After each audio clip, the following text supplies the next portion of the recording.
Hola a todos, saludos por allá, espero que se encuentren muy bien. Bueno, esta es la última clase del curso de taller de programación. Es la última clase teórica que vamos a ver. Ya aquí termina el temario del curso. Vamos a continuar con el tema de sistema operativo en general. Em, Particularmente vamos a ver un poco de historia. Si ustedes se acuerdan, al inicio del curso vimos lo que se llamaba la historia de la computación. Bueno, no, realmente no fue al inicio del curso, fue recientemente. Vimos la historia de la computación, que todo nació por ahí el año 1940 y algo, con cuando surgió la Segunda Guerra Mundial. A partir de ahí se hicieron muchos avances en el hardware de las computadoras. En ese momento discutimos mucho acerca de cómo fue que avanzó el hardware de las computadoras, pero no dijimos mucho acerca del software. Y bueno, evidentemente, ante un mejor hardware existe un mejor software y eso pues es el caso de los sistemas operativos. Entonces, existen diferentes etapas de evolución de los sistemas operativos en general. Esta evolución se debe a varias razones. Se debe, tiene un componente de innovación, o sea, conforme avanza el tiempo, las cosas se hacen cada vez mejor. Eso es la innovación, se hacen cosas nuevas. Y tiene un componente también importante que es darle soporte a las mejoras de hardware que ya teníamos. Entonces, cuando tenemos procesadores más potentes, memorias más grandes, más rápidas, podemos hacer más cosas, ¿verdad? Entonces, los clientes que compraban las computadoras, las personas que las diseñaban, querían ofrecer una serie de nuevos features nuevos con esa computadora y crearon el hardware para hacerlo. Entonces el software tiene que evolucionar también, es parte de la evolución natural de este proceso. Evoluciona el hardware, vienen transistores, vienen circuitos integrados, microprocesadores, y sí, muy bien, pero ¿cómo está evolucionando el software a la par de eso? Entonces, eso es lo que vamos a intentar responder acá rápidamente. Eh, la evolución del sistema operativo también está dividido en varias etapas, pues es lo de siempre, y hay una correlación directa entre la evolución, las etapas de la evolución de hardware y las etapas de la evolución de software, o sea, evolucionaron de la mano, no eran procesos disjuntos entre sí. Entonces, en las primeras etapas de los sistemas operativos, em, recordemos cómo eran las computadoras en sus primeras etapas. Recordemos que eran edificios con aire acondicionado, llenos de tubos de vacío, que había gente que caminaba dentro de la computadora cambiando piezas o arreglando cosas o haciendo cosas nuevas. Entonces, el sistema operativo en ese momento era muy primitivo por el hecho de que las computadoras no tenían mucho que ofrecer. Habían cosas que no sucedían en ese momento, no existían muchos conceptos que para nosotros ahora son naturales. Entonces, en ese momento las computadoras tenían un fin específico.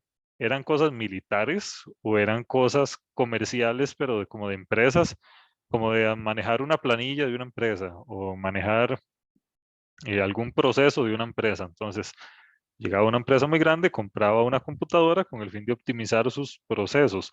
Esta computadora era carísima y solo hacía una cosa, que era la razón por la cual la compraron, sea administrar la planilla, no sé, monitorear algunos sensores, etcétera. Entonces, el sistema operativo, como no hacía mucho, era muy pequeño. Entonces, eh, podemos imaginarnos cómo era un sistema operativo en ese momento. Tenía que administrar el procesador y la memoria, que vimos que son de las características básicas de los sistemas operativos, y pues aparte de eso no tenía mucho más que hacer. Entonces, en ese momento todo era muy primitivo. Como es natural, las cosas fueron avanzando conforme avanzaban las etapas.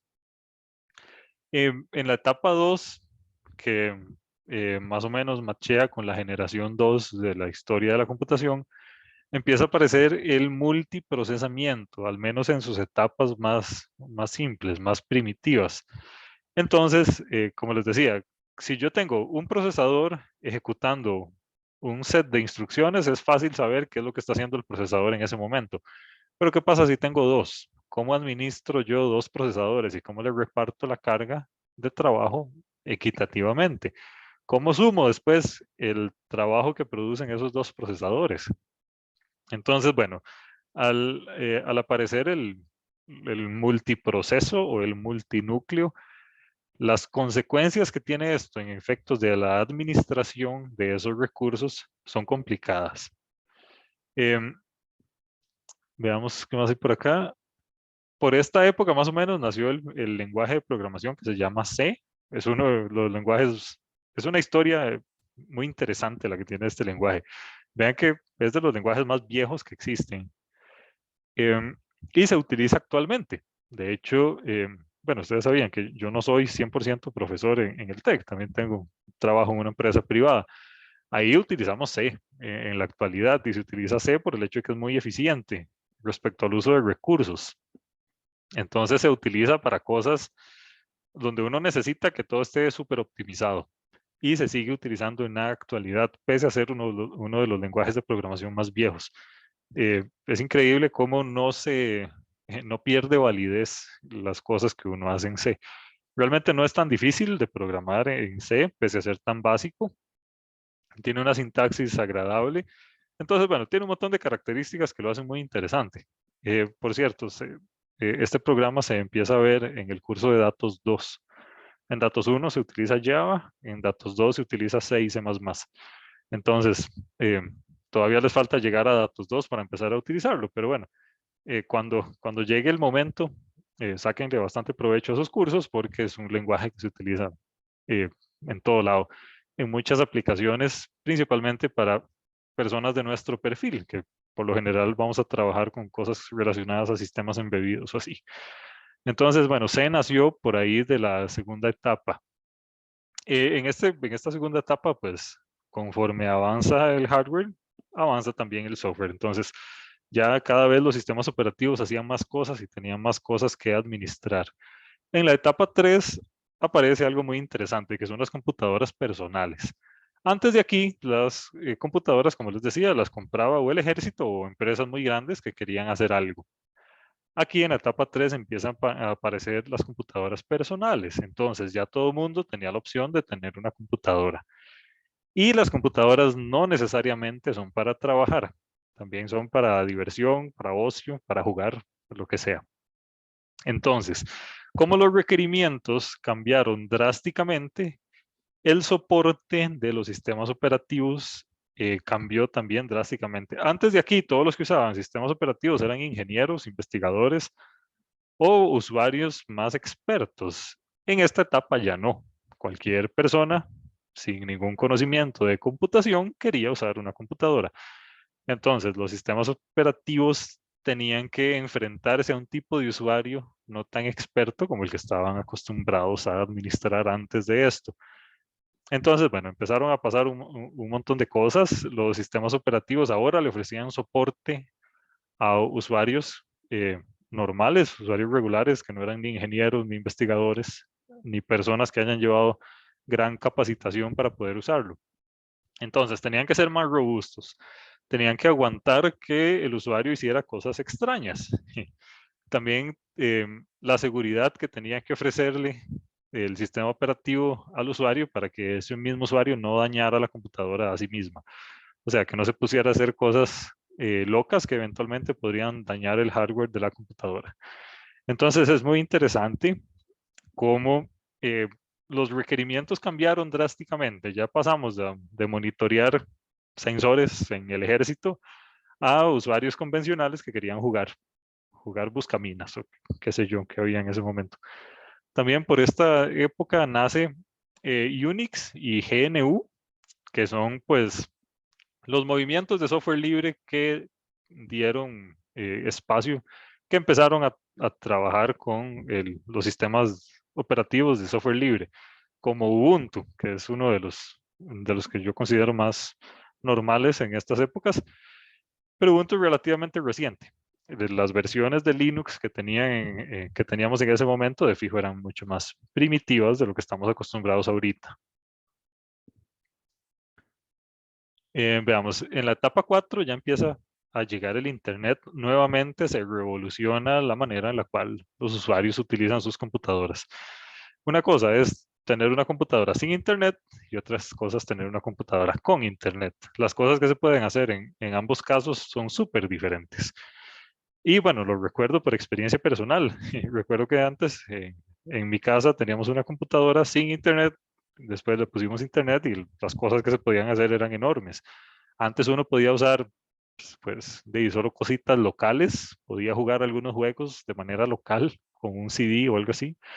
En cambio, bueno, con internet ya todos los requerimientos cambian. También con la llegada del internet surgen los problemas asociados al internet de siempre, como cosas como fraude, cosas como virus, cuidar la información personal, que no se lo roben a uno. Entonces, los sistemas operativos tienen que encargarse de ser más seguros cada vez porque pues con internet las reglas del juego cambian definitivamente. En la etapa 5, los sistemas operativos ya se utilizan más que para solo computadoras personales. Ya por estas épocas empiezan a aparecer los dispositivos móviles, que en el fondo son computadoras. Los celulares y así empezaron siendo sistemas embebidos. La definición de sistema embebido es como una computadora, solo que reducida. Los celulares empezaron siendo así. Empezaron teniendo una pantallita ahí como de calculadora, un tecladillo ahí con los números nada más. Ya actualmente ya queda en duda si siguen pudiéndose catalogar como sistemas embebidos o como computadoras ya normales. Pero en este momento, sí, empiezan los celulares que eran en ese momento, pues, sistemas computacionales muy reducidos, ya empiezan a dejar de serlo conforme pasan los años. Y estos dispositivos requieren un sistema operativo para funcionar. Los sistemas operativos, al menos que yo me acuerde, que eran estándar en diferentes celulares. Recuerdo que había uno que se llamaba Windows Phone. Había uno de Nokia que se llamaba Symbian. Bueno, Apple siempre tuvo su propio sistema operativo, el iOS, incluso en los primeros iPhones. Y ese sí evolucionó y sigue hasta la actualidad. Los otros murieron. También por ahí nació Android. Y bueno, son sistemas operativos en el fondo. Y como sistemas operativos también evolucionaron conforme el hardware en el que ellos corren evolucionó. En la actualidad es posible encontrar un celular con mayor capacidad de procesamiento que una computadora personal. Y esto es así de increíble. Entonces, por eso les digo que en este momento está un poco en duda si los celulares siguen siendo sistemas embebidos o los consideramos simplemente computadoras y ya. Bueno, en la etapa 6, que si no me equivoco es la última, sí, en efecto es la última, empieza a aparecer el IoT, que es nuevamente se revolucionan las reglas del juego de qué implica administrar un sistema operativo. El IoT es el Internet de las cosas y eso básicamente lo que dice es que van a existir un montón de diferentes dispositivos conectados a la red y todos esos dispositivos generan datos. Esos datos son útiles para algo, útiles para el ser humano de alguna manera. Entonces, los sistemas operativos tienen que encargarse de interactuar con más dispositivos que los que tiene en su propio sistema computacional. Un buen ejemplo de esto son las casas inteligentes, en el cual, bueno, uno tiene un llavín que tiene una clave, que ese llavín está conectado a Internet. Tiene un Google Home o un Alexa o lo que sea, que eso está conectado a Internet generando datos. Los bombillos son inteligentes. Hay cámaras que son inteligentes. Las luces se prenden y se apagan solas dependiendo de lo que uno diga. El tele está conectado también. Entonces, hay un montón de cosas conectadas a la red que uno desde un dispositivo puede administrar. Entonces, en este caso, el dispositivo para administrar eso es el celular. Uno desde el celular puede escoger cómo configurar sus diferentes dispositivos. Entonces, el celular tiene un sistema operativo. De fijo tiene un sistema operativo, ya sea Android, iOS, lo que sea que tenga, eso es un sistema operativo. Ese sistema operativo tiene que poder controlar más dispositivos fuera de su propio hardware, fuera del sistema computacional en el cual está corriendo. Es el celular. Tiene que poder controlar dispositivos que están externos a él. Entonces, eso abre un nuevo paradigma de qué implica hacer un sistema operativo en estos tiempos. También hay un incremento constante de la ciberseguridad porque cada vez pues hay más ataques y lo hemos visto recientemente con cosas del gobierno. No es extraño que ataquen el gobierno porque, bueno, el gobierno por definición es, llamémosle ineficiente en términos de uso de sus recursos. Si las cosas funcionan, se dejan ahí y ya, y ahí pasan los años y nunca se les dieron mantenimiento. Por ahí estuve viendo de los informes de por qué fue que atacaron Hacienda y es que tenía como 10 años de no actualizar, no darle actualizaciones de seguridad a sus servidores. Ustedes han visto que a veces la compu se actualiza sola o los celulares se actualizan solos. Y bueno, esas actualizaciones lo que hace es solucionar bugs por un lado y también hacer actualizaciones de seguridad, cosas que se encontraron que estaban mal y que ahí se arreglan. Bueno, eso Hacienda no lo hacía. Entonces, por eso estaban como 10 años atrás en términos de seguridad de cómo deberían de ser las cosas. Y es una lástima que así funcionen las instituciones, pero así es esto. Entonces, bueno, en estos tiempos la ciberseguridad es algo, diría yo, que uno de los pilares fundamentales que piensan la gente que diseña sistemas operativos, cómo garantizar la privacidad de mis usuarios. Y bueno, actualmente estamos en esta etapa, en la etapa 6, es la etapa en la que estamos actualmente y constantemente los sistemas operativos están cambiando. Por ejemplo, Windows saca nuevas versiones cada cierto tiempo, Ubuntu saca nuevas versiones cada cierto tiempo. Los sistemas operativos móviles como Android y iOS no paran de actualizarse. No sé cada cuánto lo hacen, como cada 6 meses hay una actualización importante. Entonces, sí, la ciberseguridad es parte fundamental de lo que implica hacer sistemas operativos en estos tiempos. Em, como dato curioso, ustedes supongo que sabían que Microsoft existe en Costa Rica. em, y bueno, hay un montón de equipos que están acá. Sinceramente no conozco bien la organización de qué equipos están acá en Costa Rica, pero sé que parte de los equipos que hay es un equipo que se encarga de darle mantenimiento al sistema operativo, a Windows como tal.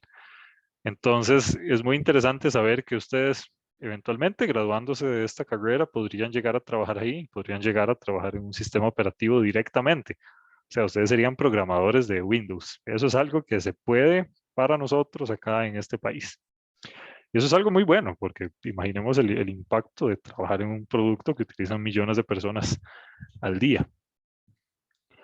Ok, ¿cómo se ve un sistema operativo por dentro en términos de su arquitectura? Cuando decimos arquitectura, recordemos que nos referimos como al plano de cómo está todo conectado, como si fuéramos arquitectos de casa. Entonces, ¿cómo se ve la arquitectura de un sistema operativo por dentro visto desde diferentes puntos? Ok, en términos de almacenamiento, si recordamos la arquitectura general de un sistema computacional en general, habíamos dicho que existían dos modelos principales. Vamos a hacer un dibujito más fácil. Había una arquitectura que se llamaba Harvard y otra arquitectura que se llamaba von Neumann. Si no me equivoco, así se escribe.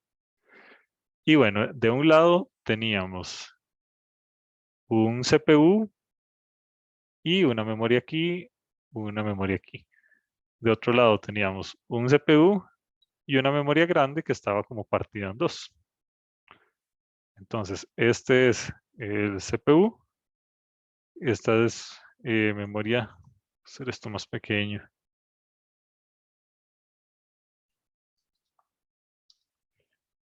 Esta de acá es la memoria de instrucciones y esta de acá es la memoria de datos. Acá tenemos, aquí tenemos las instrucciones, aquí tenemos los datos dentro de la misma memoria. Y por acá tenemos el CPU también. Y esto estaba conectado más o menos así. El CPU estaba conectado a la memoria de instrucciones y el CPU estaba conectado a la memoria de datos. Aquí el CPU está conectado a la única memoria que hay. Estas son las dos arquitecturas de sistemas computacionales actuales que existen. ¿Cuándo se usa una sobre la otra? Depende mucho de qué es lo que yo estoy haciendo. En sistemas más simples, pensemos en, o sea, un microondas o una lavadora o algo así, probablemente va a tener una memoria de este tipo. En sistemas más complejos, como un celular, va a tener una arquitectura de este tipo. Vemos que aquí tenemos un CPU y decimos que tenemos una memoria. Sin embargo, ¿qué es esa memoria exactamente? Es la memoria RAM, es el disco duro. Bueno, en el fondo, estas arquitecturas lo que modelan acá es la memoria de acceso aleatorio, lo que nosotros conocemos como memoria RAM, que uno va ahí a una tiendilla, compra una memoria RAM y se pone ahí a la compu en un slot que tenga disponible. A esa memoria nos referimos acá cuando decimos memoria. Sin embargo, sucede algo muy interesante. Recordemos que estamos hablando de sistemas computacionales en general. O sea, aquí no estamos hablando de computadoras personales que nosotros vamos a Goyo y compramos. O sea, estos son computadoras en general. Como les digo, esto puede ser un microondas, una licuadora o una refri. Son sistemas computacionales en general. Olvidémonos de las computadoras personales, que es la idea que nosotros tenemos de computadoras. En la construcción de los sistemas computacionales, no siempre es viable guardarlo todo en la memoria RAM. O sea, no siempre nos va a alcanzar meter toda la información en la memoria RAM por dos razones principales. La memoria RAM es volátil. Eso significa que cada vez que se le quita el fluido eléctrico, la memoria se reinicia. O sea, todos los datos que tenía guardados, si yo le quito la electricidad, se reinician. Si ustedes agarran su computadora personal, le quitan la batería, cuando le quitan la batería, en ese momento se reinició toda la memoria RAM. Y hay otra razón, la memoria RAM no es tan grande como para poder tener todo guardado ahí. Ustedes han visto que una pestaña de Google Chrome consume, no sé, 500 megabytes de memoria. Si uno abre, no sé, 15 pestañas de Google Chrome, ya se le gastó toda su memoria RAM. Entonces, por estas dos razones existe lo que se llama almacenamiento secundario, que son los discos duros. Sin embargo, esto no está modelado acá en estos modelos de arquitecturas de computadoras. Entonces, lo que nosotros tenemos en la actualidad, pero por razones prácticas, es que tenemos un CPU, tenemos una memoria RAM que es chiquitita y después tenemos el almacenamiento secundario que es enorme. Pongámosle nombre a esto.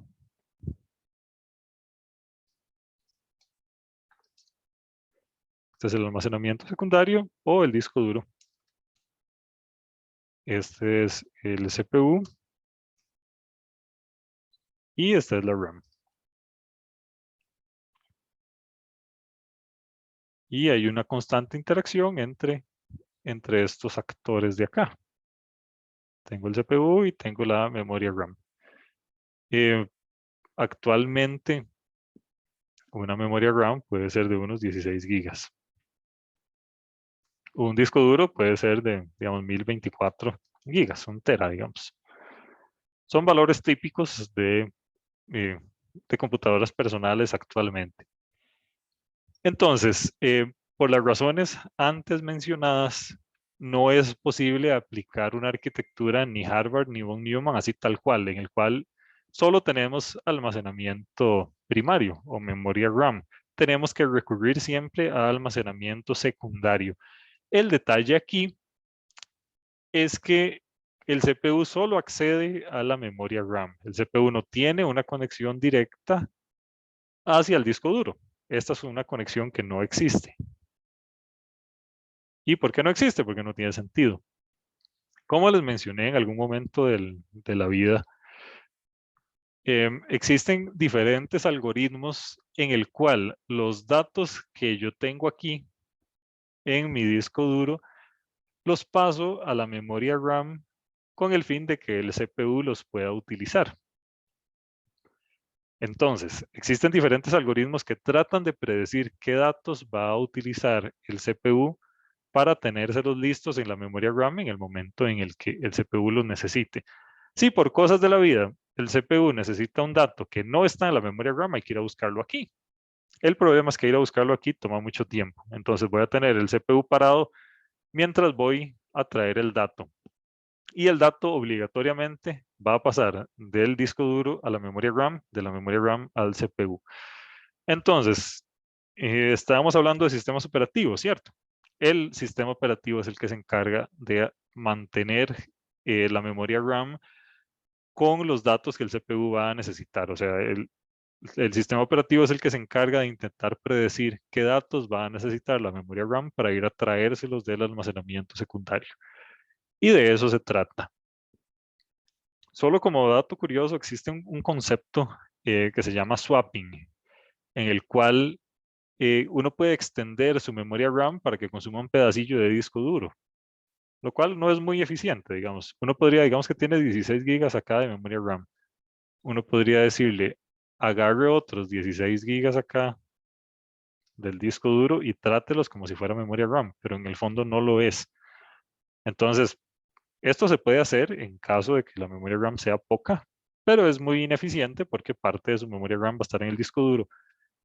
Y ir a traer datos del disco duro toma mucho tiempo. Es un atraso, entonces esto no es una buena práctica. Pero sí se puede, sé que en Linux se puede, uno puede configurar su disco duro para que un pedacito sea memoria RAM. Y bueno, todo esto era simplemente para decirles cómo el sistema operativo se encarga de de administrar su almacenamiento, así de esta manera. Sin embargo, estas no son las únicas cosas que hace el disco duro, también se encarga de administrar los dispositivos de entrada y de salida, lo que vimos la vez pasada, que los virtualiza para que el usuario los pueda utilizar. Y pues sí, este es más o menos el flujo de iniciación del sistema operativo. Acá ustedes lo pueden leer, pero en términos generales es bastante obvio qué es lo que hace el sistema operativo. Cuando uno presiona el botón de encendido, lo primero que ejecutamos es el BIOS. El BIOS realiza una búsqueda de ver qué discos duros tiene, qué memorias tiene, verifica los periféricos que tiene conectados y realiza algunas configuraciones muy básicas. Después el BIOS ejecuta una parte, un pedacito de código que se llama bootcode o bootstrap, que lo que se encarga es de inicializar este hardware que el BIOS ubicó y decirle al sistema operativo que ya puede iniciar. El sistema operativo no puede iniciar en el aire, ya tiene que tener la memoria configurada, los discos duros configurados, identificados y todo eso, porque no puede iniciar en el aire. Entonces, hasta este punto, hasta el punto 3.2, es que el sistema operativo empieza a arrancar. Así se ve más o menos la secuencia de inicio de Windows 10. Por cierto, esto es así. Es que la imagen era muy larga. Eh, Aquí hay un montón de siglas que algunas son obvias, otras no tanto.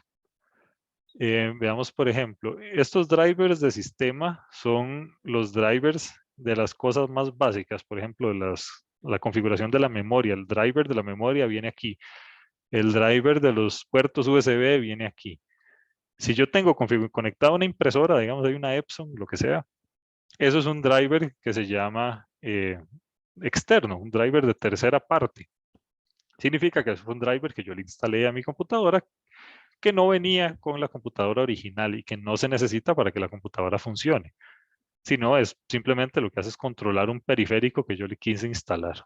Si yo tengo conectado ahí un dispositivo X cualquiera, eso es un driver de tercera parte, entonces eso se inicia después de la parte verde, que es como la parte más básica, que se necesita para que el sistema funcione. Esto que está en azul son ya cosas más opcionales. Y vean que hasta este punto, hasta este último punto, es que aparece la ventanita para que uno inicie sesión. Así se ve el sistema operativo de la iniciación de sistemas operativos móviles. Ah, no, móviles no, perdón, Linux. Y es que aquí Android sí es móvil y Android está basado en Linux, una versión simplificada de Linux. Y aquí pueden ver muchas cosas. Algunas tienen sentido, otras no tantos, pero simplemente sepan que existen muchos pasos a la hora de iniciar un sistema operativo. Y bueno, realmente hasta acá llegamos. Eso fue toda la clase, todos los temas de taller. Ya no vamos a tener más clases de taller, esta fue la última. Entonces, bueno, espero que hayan aprendido algo. Este segundo examen es mayormente teórico. Entonces, bueno, es una buena oportunidad de aprovechar para poder mejorar su nota. Normalmente las cosas teóricas son más fáciles que las cosas prácticas, es simplemente entender los conceptos y ya. Y bueno, eso es todo de mi parte. Muchas gracias, que tengan un bonito día.